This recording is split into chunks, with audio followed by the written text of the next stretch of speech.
ባሮድ ቤርመር ላይ የተቀመጠው ቀጠና ምስራቅ አፍሪካ የኢትዮጵያና የኤርትራ ሰራዊቶች ድንበር አካባቢ ተፋጠው ፊሽካ ብቻ እየጠበቁ ናቸው። አሁን ልክ በዚህች ደቂቃ በሰሜን ኢትዮጵያና በኤርትራ ድንበሮች ላይ የሚታየው ነገር ልምምድ አይደለም። የሰላም ጊዜ ጥበቃ ስራም አይደለም። ከህዋ ላይ ሆነው ምድርን የሚቃኙ የሳተላይት አይኖች የሚያሳዩት ምስል ያስደነግጣል። በዛላምበሳ፣ በራማ፣ በጾረና ግንባሮች በሺዎች የሚቆጠሩ ወታደሮች፣ በመቶዎች የሚቆጠሩ ታንኮችና በግዙፍ የኮንክሪት ምሽግ ውስጥ የተወሸቁ ዘመናዊ የጦር መሳሪያዎች ሁሉም አፈሙዛቸውን አቀናብረው ትዕዛዝ ብቻ እየተጠባበቁ ናቸው። አንዲት ስህተት በድንበር ጠባቂዎች መካከል የምትፈጠር አንዲት ቀላል የቃላት ልውውጥ ወይም አንዲት ያለ ቦታው የምትተኮስ ጥይት መላውን የአፍሪካ ቀንድ ወደ ማይጠፋ እሳት ለመቀየር በቂ ናት። ዓለም አቀፍ ተንታኞች ሰዓታቸውን እያዩ ነው። ጦርነቱ ዛሬ ይፈነዳል ወይስ ነገ የሚለው ጥያቄ በዋሽንግተን በብራስልስና በኒውዮርክ ኮሪደሮች ውስጥ በሹክሹክታ እየተወራ ነው። ኢትዮጵያና ኤርትራ ተፋጠዋል። በሁለቱ ወንድማማቾች ህዝቦች መካከል ያለው ግድግዳ ፈረሰ የተባለለት የሰላም ድልድይ ዛሬ በታንክና በመድፍ ተከቧል። ነገሩ አልቋል ወይስ አሁን እየጀመረ ነው? ይህ ውጥረት ተራ ውጥረት አይደለም። ዝም ብሎም የድንበር ግጭት ብቻ አይደለም። ከዚህ በስተጀርባ ያለው እውነት ምንድን ነው? ትናንት የኢትዮጵያና የኤርትራ መሪዎች እጅና ጓንት ሆነው በአስመራ ጎዳናዎች ሲንሸራሸሩ ቡና ሲጠጡ ዓለምን በፍቅር ሲያስደምሙ አልነበረም እንዴ? ዛሬ ምን ተገኘ? ያ ሁሉ ፍቅር፣ ያ ሁሉ ልልታ፣ ያ ሁሉ ተስፋ በአንድ ሌሊት እንዴት ወደ ጦርነት ነጋሪት ተቀየረም? ኤርትራ ለምን ሰራዊቷን ወደ ድንበር አስጠጋች? ኢትዮጵያ ለምን የባህር ኃይሏን ጉዳይ አጠናክራ ያዘችው? በፕሪቶሪያው ስምምነትና በአስመራው ዝምታ መካከል ያለው ሚስጥራዊ ግንኙነት ምንድን ነው? አንዳንድ የደህንነት መረጃዎች እንደሚያመላክቱት የሁለቱም ሀገራት ወታደራዊ አዛዦች የመጨረሻውን የጦርነት ካርታ ዘርግተው ተቀምጠዋል። ጥያቄው እንዋጋለን ወይ የሚል አይደለም። ጥያቄው መቼን ጀምር የሚል ሆኗል። ኢትዮጵያና ኤርትራ ጦርነትን በቲቪ ያዩ አገራቶች አይደሉም። ጦርነትን ያዩት፣ ጦርነትን የተነፈሱት አገራቶች ናቸው። የጦርነትን አስከፊነት ከነሱ በላይ የሚያውቅ ማን አለ ቢባል መልሱ ማንም የሚል ይሆናል። በ1990ዎቹ 100 ሺህ ወጣቶች ያለቁበት ያ የሞኝ ጦርነት ዛሬ በ21ኛው መቶ ክፍለ ዘመን በዘመናዊ ድሮኖችና ሚሳይሎች ቢደገምስ? አሁን ያለው ሁኔታ እጅግ አደገኛ የሚያደርገው ይሄው ነው። ኢትዮጵያ ከውስጥ ጦርነት ሳታገግም የኤርትራ ወጣቶቿን በስደት ሳትጨርስ ለሌላ ዙር ደም መፋሰስ ተዘጋጅተዋል ቢባል በእርግጥ ማጋነን አይደለም። ነገር ግን በድንበር አካባቢ ያለው ወታደር ምን ይሰማዋል? ማዶ ያለውን ጠላት ሲመለከት የሚታየው ጠላት ነው ወይስ የገዛ ወንድሙ ደም ነው? የትግራይ ተራሮችና የኤርትራ በረሃዎች ዳግም የሰው ስጋ ሊፈጭባቸው ነው እንዴ? ወይስ ይህ ሁሉ ለፖለቲካ ትርፍ የሚደረግ የማስፈራራት ጨዋታ ነው? ጉዳዩን ይበልጥ ውስብስብ የሚያደርገው ደግሞ የውጭ እጆች ጣልቃ ገብነት ነው። ቀይ ባህር የዓለም የንግድና የፖለቲካ ማነቆ ነው። በዚህ ቀጠና ላይ የበላይነት ለማግኘት የሚፈልጉ አያሌ ሀገራት እሳቱን እያራገቡት ይሆን? ግብጽ ምን እየሰራች ነው? ሶማሊያ ከማን ወገናት? አሜሪካና ቻይና ዝም ብለው እያዩ ነው ወይስ ከጀርባ ሆነው ክራሩን እየቃኙት ነው? ይህ ጦርነት ከተጀመረ አሸናፊ አይኖርም። የሚኖረው ነገር አመድና ቃጠሎ ብቻ ነው። ታዲያ መሪዎቹ ይህንን እውነት እያወቁ ለምን ህዝቡን ወደ ጫፍ እየገፉት ናቸው? አሁን በሁለቱም ሀገራት ውስጥ ያለው አየር ተበክሏል። ፕሮፓጋንዳው ተሰናድቷል። ሚዲያዎች ወሬ እያቀበሉ ናቸው። ሁሉም ነገር ዝግጁ ነው። የቀረው አንድ ነገር ብቻ ነው፣ የመጀመሪያዋ ጥይት። የተከበራችሁ የበራፍቲ ቤተሰቦች አሁን በቆምንበት የታሪክ መስቀለኛ መንገድ ላይ እውነቱ ፊት ለፊት መጋፈጥ ግድ ነው። በሁለቱም ሀገራት መካከል ያለው የሰላምን በር እየተዘጋ ነው። የጦርነቱ ደወል እየተደወለ ነው። በሚቀጥሉት የተወሰኑ ደቂቃዎች ከስሜት ውጭ ከመፈክር የጸዳ የጠራና እውነተኛ ትንታኔ ይቀርባል። ሁለቱ ሀገራት ለምን ተፋጠጡ? የ1990ዎቹ ታሪክ ይደገማል እንዴ? መፍትሄውስ ምንድን ነው? ይህ ዳግም ወደ እሳት የተሰኘው ልዩ ምርመራ ዘገባችን ነው። በእነዚህ አለማደኛ የኢትዮጵያና የኤርትራ ድንበርተኛ ተራሮች ዛሬም ሰማዩ ዝቅ ብሎ እየተደፋ ይመስል የጦርነት ንፋስ እያፏቸ ነው። በኢትዮጵያና የኤርትራ ድንበሮች ላይ የሚነፍሰው ንፋስ ዛሬም የባሩድ ሽታን አዝሎ እየከነፈ ይመስላል። ዛላምበሳ፣ ራማ፣ ጾረና፣ ቡሬ ወዘተ ስማቸው ሲጠራ የብዙ እናቶችን ጉበት የሚያቃጥል ህመም ዛሬም በዚያ እየተከሰተ ነው። ሆኖም እነዚህ ቦታዎች ዛሬም እንደገና የሞት ቀጠሮ የተያዘባቸው ይመስላሉ።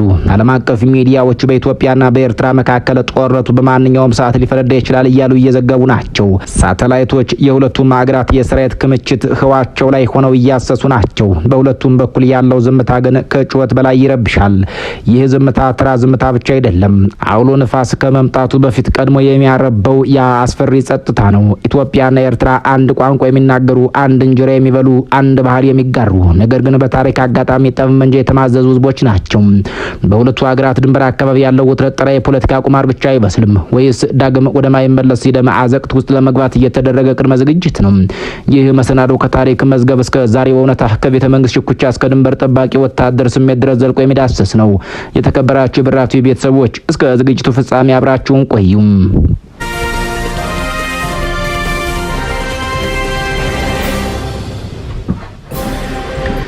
ጊዜው እንደኛው አቆጣጠር 1990ዎቹ መጀመሪያ አካባቢ ነው። በወቅቱ ዓለም ወደ አዲስ ሚሊኒየም ለመሸጋገር እየተጣደፈች ነበር። በምስራቅ አፍሪካ ግን ታሪክ ወደ ኋላ እየተሽከረከረ ነበር። ባድመ በካርታ ላይ ምንም እንኳን በውል የማትታወቅ አንዲት ትንሽ መንደር የሁለቱ ሀገራት የክብር መለኪያ ሆነች። ያኔ ልክ እንደ ዛሬ ሁሉ ጦርነቱ በድንገት አልመጣም ነበር። ነገር ግን ሲመጣ አውዳሚነቱ ከተገመተው፣ ከሚገመተው፣ ከተነገረው፣ ከሚነገረው በላይ ነበር። ወንድም በወንድሙ ላይ ቦምብ አዘነፈም። ሁለቱ ራሰ በራ መሪዎች ለኩሸት ተጣሉ ተብሎ በውጭ ታዛቢዎች የተተረበበት ይህ ጦርነት ለኢትዮጵያና ለኤርትራ ግን ቀልድ አልነበረም። በወቅቱ የነበረው ጦርነት የምሽግ ጦርነት ነበር። ልክ እንደ አንደኛው ዓለም ጦርነት ወጣቶች በሰው ማዕበል እየተተለተሉ ፈንጅ ላይ ወደቁም። በውጤቱም ከ70 ሺህ እስከ 100 ሺህ የሚጠጉ ወጣቶች ህይወታቸውን አጡ። በቢሊዮን ዶላር የሚቆጠር ሀብት ወደመ። በ1991 ዓመተ ምህረት ልጃቸውን ለሀገር ነውና ሂድ ብለው መርቀው የሸኙ እናቶች አያሌ ናቸው። ሀገር ብለው የልጃቸውን አስክሬን ልጃቸውን ያጡ እናቶችም አያሌ ናቸው። የወንድ ልጅና ታጠቂ በገመድ ልጅሽና ሞራ እንጂ አይቀብረውም ዘመድ ይሉት ዜማ በጠቅላላ አገሬው ዘንድ እኩል ተንጎርጉሯል። በርካቶች ወታደር ልጃቸውን ቀርቶ የልጃቸውን አስክሬን የት እንደቀረ ማወቅ አልቻሉም። እኒያ እናቶች ዛሬ ከ25 ዓመታት በኋላ የልጅ ልጃቸውን የደንብ ልብስ እያጠቡ ናቸው። አያት የድንበር ልሄድ ነው ሀገር ትፈልገኛለች የሚላቸውን ወታደር ልጅ የልጅ ልጃቸውን ድምጽ ሲሰሙ ምን ይሰማቸው ይሆን? አባትህ ወይም ወንድምህ አጎትህ እንዲህ ብሎኝ ሄዷል ተመለሰም ይሉ ይሆን? ወይስ ያ የተሰበረ ልባቸው ድጋሚ ተሰብሮ ጸጥ ጭጭሉ ይሆን? እንዲህ ያለው የጉልበተኞች ዓለም የታሪክ መደገም ነው ወይስ የትውልድ እርግማን ነው? ያ ጦርነት ያለቀው በአልጀርሱ ስምምነት ቢሆንም በህዝቦች ልብ ውስጥ ግን የፈጠረው ቁስል ዛሬም ድረስ አልቻርም። ያ ቁስል ዛሬም ድረስ እያመረቀዘ ነው። ነገሩም እንዲህ የሚነገር ነው። የቀን መቁጠሪያው ግንቦት 1990 ዓመተ ምህረት ላይ እንደቆመ ነው። በድንገት ከባድመ በኩል የተተኮሰች አንዲት ጥይት የሁለቱን ሀገራት ሰማይ በባሩድ ጢስ አጨለመችው። ዓለም ደነገጠ። ትናንት አብሮ ሲወሉ የነበሩ ወንድማማቾች ታንክ አገላብጠው ተፋጠጡ። ጦርነቱ እየተራዘመ አድካሚና ጨካኝ ሆነ። ለሁለት ዓመታት ሙሉ ምድር በደም ረጠበች። ከግንቦት 1990 ዓመተ ምህረት እስከ ሰኔ 1992 ዓመተ ምህረት ድረስ የትግራይ ተራሮችና የኤርትራ በረሃዎች የቀብር ስነ ስርዓት ማከናወን ሰለቻቸው። በዚህ የሞት ድግስ መሃል ግን ዓለም ዝም ብሎ አልተመለከተም። ጦርነቱ እንደተጀመረ የመጀመሪያዎቹን የሽምግልና ካባ ለብሰው የተገኙት አሜሪካና ሩዋንዳ ነበሩ። የዛኔዋ የአሜሪካ ረዳት ውጭ ጉዳይ ሚኒስትር ሱዛን ራይስ እና የያኔው የሩዋንዳው ፕሬዝዳንት ፖል ካጋሚ በአዲስ አበባና በአስመራ መካከል እንደ ሸማኔ መወርወሪያ መመላለስ ጀመሩ። እባካችሁ ተው፣ ጦርነት አያዋጣም ብለው ተማጸኑ። ነገር ግን የሁለቱም ወገን ልቦና በኩራትና በልህ ድንጋይነት ተቀይሮ ነበርና የሱዛና ራይስና የካጋሚ ሽምግልና ውሃ በላው። ዲፕሎማሲው ሲከሽፍ መድፉ መናገር ጀመረ። ጦርነቱ እየተካሄደ የአፍሪካ አንድነት ድርጅት ወይም ኦኤዩ ጉዳዩን ተረከበው። በወቅቱ የአልጄሪያው ፕሬዝዳንት አብዱልአዚዝ ቡተልፊካ የሚመሩት ቡድን የሰላም ሀሳብ አቀረበ። ነገር ግን ሰላሙ በወረቀት ላይ ብቻ ሆኖ ቀረ። መሬት ላይ ግን ኦፕሬሽን ሰንሴት ተጀመረ። ኢትዮጵያ በወታደራዊ ክንድ የበላይነቷን አረጋገጠች። የኤርትራን መከላከያ ሰብራ በመግባት ጦርነቱን ወደ ማጠቃለያው ገፋችው። ያኔ ነበር የጠመንጃው ጩኸት ጋብ ብሎ የዲፕሎማሲው በር ድጋሜ ተከፈተው። ታህሳስ 3 ቀን 1993 ዓመተ ምህረት አልጀርስ አልጄሪያ።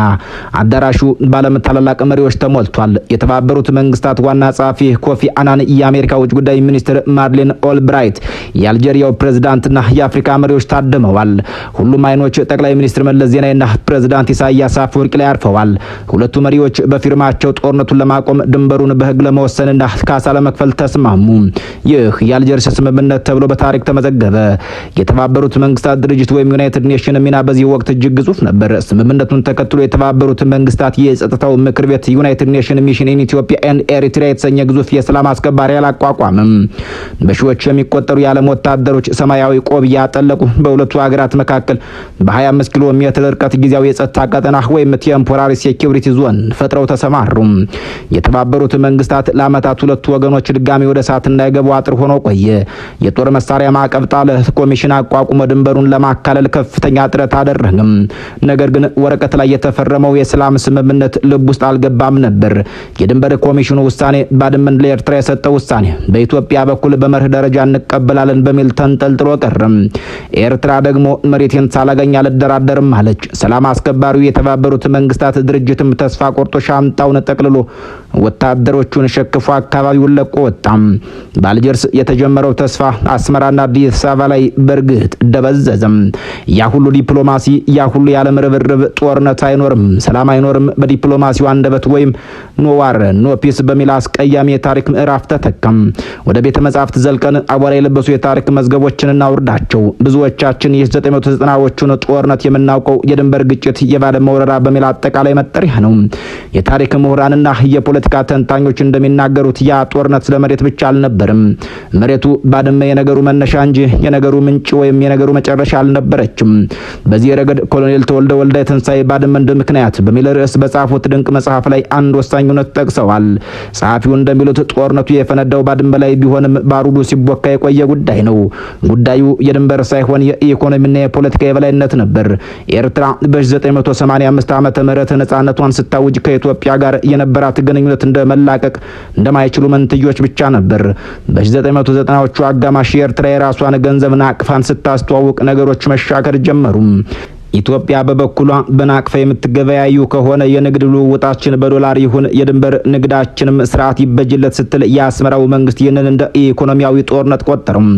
ባድመ እንደ ምክንያት መጽሐፍ በግልጽ እንደተቀመጠው በሁለቱ ገዢ ፓርቲዎች ህወሓትና ሻዕቢያ መካከል የነበረው የማን ይበልጣል ሽኩቻ፣ የርዕዮተ ዓለም ልዩነትና በቀጠናው ላይ ተጽዕኖ የመፍጠር ፍላጎት ውስጥ ለውስጥ ሲብላላ ቆይቶ ባድመ ላይ ፈነዳም። ባድመ ለረጅም ጊዜ ሲብላላ የነበረው ቁርሾ እንደ መተንፈሻ ምክንያት ሆና አገለገለች። ጦርነቱ ሲጀመር ግን መልክና ቅርጹ የድንበር ግጭት ሳይሆን የጥፋት ድግስ ሆነም። ሌሎች ዓለም አቀፍ ጸሐፍት ይህንን ጦርነት ዘ ፈርስት ወርልድ ዋር ኦፍ አፍሪካ ወይም የአፍሪካ አንደኛው የዓለም ጦርነት ብለው ይጠሩታል። እንዴት የተባለ እንደሆነ ያውደ ውጊያው ስልት የዘመናዊ ጦርነት ሳይሆን የአንደኛው ዓለም ጦርነት አይነት ምሽግ ጦርነት ስለነበር ነው። በባድመ በጾረናና በቡሬ ግንባሮች ላይ የተፈጸመው እልቂት የሰው ልጅን ክብር የሚፈታተን ነበር። የሰው ማዕበል ጥቃት የሚባለው ስልት በስፋት በዚያ ተተገበረም። ፈንጁ በሰው ተረገጠ፣ ታንክ በሬሳ ላይ ተንቀሳቀሰ። በተለይ ዋሪን ዘ ሆርን ኦፍ አፍሪካ የተሰኘው የፓትሪክ ጌል ክስ እና የማርቲን ፕላት ጥናታዊ ጽሑፍ እንደሚያረጋግጠው ይህ ጦርነት በወታደራዊ ሳይንስ ሌት ኪሳራው ከጥቅሙ ያመዘነ ነበር። ኢትዮጵያ ወታደራዊ ድል ተቀዳጀች፣ ኤርትራን መከላከያ ሰብራ ገባች። ነገር ግን ዋጋው በትንሹ 70 ሺህ ወጣቶች ከሁለቱም ወገን እንደ ቅጠል ረገፉም። ያ ሁሉ ደም ፈሶ ያ ሁሉ ወጣት አልቆ በመጨረሻ አልጀርስ ላይ በተፈረመው ስምምነት ባድመ ለኤርትራ ተብሎ ሲወሰን የጦርነቱ ከንቱነት ይበልጥ ጎልቶ ታየም። ያ ጦርነት የድንበር ችግሩን አልፈታውም። ይልቁንም ለቀጣይ ትውልድ የሚተላለፍ የማይሽር የቂምና የጥርጣሬ ቁስል ጥሎ አለፈ። ዛሬ ላይ ሆነን ያንን የታሪክ መጽሐፍ ስንከፍተው ገጾች ላይ የምናነበው ታሪክ ሳይሆን ያሁኑን እውነታ ነው። ባድመ እንደ ምክንያት እንደነበረው ሁሉ ዛሬስ በድንበር ላይ ለተፈጠረው ውጥረት ምክንያት እየሆነ ያለው ምንድን ነው? የባህር በር ወይስ አሁንም ያው ያልተፈታው የፖለቲካና የኢኮኖሚ የበላይነት ሽኩቻ ነው? መጽሐፍቱ ይናገራሉ። ታሪክ ይጮሃል፣ ሰሚ ግን ጠፍቷል። የ1990ዎቹ ጦርነት በጠረጴዛ ዙሪያ መፈታት የነበረበት ችግር በጦር ሜዳ እንደማይፈታ ያረጋገጠ ደም አፍሳሽ ቤተ ሙከራ ነበር። ዛሬ ያንን ቤተ ሙከራ እንደገና ለመክፈት መሞከር የታሪክ ድንቁርና ካልሆነ ሌላ ምን ሊባል ይችላል? ሰኔ 2010 ዓመተ ምህረት ኢትዮጵያና ኤርትራ ዓለምን ያስደነቀ እርቅ አወረዱ። ግድግዳው ፈረሰ ተባለ። የስልክ መስመሮች ተከፈቱ። አውሮፕላኖች ተመላለሱ። ቤተሰቦች ተገናኙ። ጠቅላይ ሚኒስትር አብይ አህመድና ፕሬዝዳንት ኢሳያስ አፈወርቂ እጅና ጓንት ሆኑ። የኖቤል ሽልማትም ለዚሁ ሰላሙ እውቅና ሰጠው። ነገር ግን ፖለቲካ እንደ አየር ሁኔታ ተለዋዋጭ ነው። ያ በደስታ የተጀመረው ግንኙነት በሰሜን ኢትዮጵያ ጦርነት ወቅት ወደ ወታደራዊ ጥምረት ተቀየረም። የኤርትራ ሰራዊት ወደ ኢትዮጵያ ገባ። አብረን ተዋጋን ተባለ። ታዲያ ዛሬ ምን ተፈጠረም? የፖለቲካ ተንታኞች እንደሚሉት የሁለቱ መሪዎች ግንኙነት የሻከረ የመሰለው ከፕሪቶሪያው ስምምነት በኋላ ነው። የኢትዮጵያ መንግስት ከህወሓት ጋር ያደረገው የሰላም ስምምነት አስመራን እንዳስከፋት ይነገራል። በሌላ በኩል ኢትዮጵያ ያነሳችው የባህር በር ጥያቄ በኤርትራ በኩል እንደ ሉዓላዊነት መድፈርና የወረራ ዝግጅት ተደርጎ ተቆጠረ። ይህ ጉዳይ ከቃላት ጦርነት አልፎ ወደ ወታደራዊ እንቅስቃሴ ተቀየረ። ኤርትራ ሰራዊቷን በተጠንቀቅ አቆመች። ኢትዮጵያም በበኩሏ አዳዲስ የጦር መሳሪያዎችን እያሳየች ነው። ትናንት አብረው የነበሩ ዛሬ በጥርጣሬን እየተያዩ ናቸው። አንዳንድ ዓለም አቀፍ የመገናኛ አውታሮች እንደዘገቡት ከሆነ የሁለቱ ሀገራት ሰራዊቶች ተፋጠዋል። የሚጠበቀው ትዕዛዝ ብቻ ነው። አሁን ያለው ሁኔታ ከ1990ዎቹ የሚለየው በምንድን ነው የሚለውን ወሳኝ ጥያቄ ነው። ጥያቄው የቀረበላቸው አንድ የቀድሞ ሰራዊት አባል ኢትዮጵያ አሁን ባለችበት ሁኔታ በውስጥ ጦርነቶች ተዳክማለች ይላሉ። አማራ ክልልና ኦሮሚያ ክልል ውስጥ ግጭቶች አሉ። ኢኮኖሚው በዋጋ ንረት እየተፈተነ ነው። በዚህ ሁኔታ ውስጥ ሌላ ዓለም አቀፍ ጦርነትን መክፈት ራስን የማጥፋት ሙከራ ነው በሚል አስከፊነቱን ይገልጻሉ። ኤርትራ ባለፉት ዓመታት ወታደራዊ አቅሟን ገንብታለች። ነገር ግን ኢኮኖሚዋ ግና የሰው ኃይሏ በስደት ተመናምኗል። ለኤርትራ ይህ ጦርነት የህልውና ጉዳይ ሊሆን ይችላል ይላሉ አቶ ገብረ መድህን በድንበር ከተማ ነዋሪ ናቸው።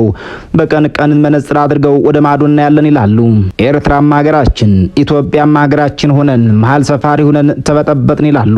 ዓለም አቀፍ ተንታኞች ሁኔታውን የባሩድ በርሜል በሚል እየገለጹት ናቸው። አንዲት ጥይት በስህተት እንኳን የምትተኮስ አንዲት ጥይት ቀጠናውን ወደ ማይጠፋ እሳት ልትቀይረው ትችላለች በማለት ስጋታቸውን እየገለጹ ናቸው። ጦርነት የሂሳብ ስሌት አይደለም፣ የቁጥሮች ጨዋታም አይደለም። ጦርነት ማለት የፈራረሱ ከተሞች የጠፉ ትውልዶችና የተቀጩ ተስፋ ነው። ሁለቱም ሀገራት ይህንን ጠንቅቀው ያውቁታል። ኢትዮጵያና ኤርትራ ከተዋጉ አሸናፊ ይኖራል ለሚለው ጥያቄ ወታደራዊ ስትራቴጂስቶች እንደሚሉት በዚህ አይነት ጦርነት ውስጥ አሸናፊ የሚባል ነገር አይኖርም። የሚኖረው ተሸናፊና ይበልጥ ተሸናፊነት ብቻ ነው።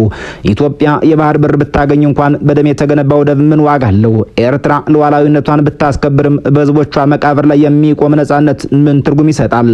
አሁን ባለው ሁኔታ የሁለቱም ሀገራት መሪዎች ወደ ጦርነት ለመግባት የሚገፋፋቸው የውስጥና የውጭ ጫና ሊኖር ይችላል። ነገር ግን የታሪክ ተጠያቂነት አለባቸው።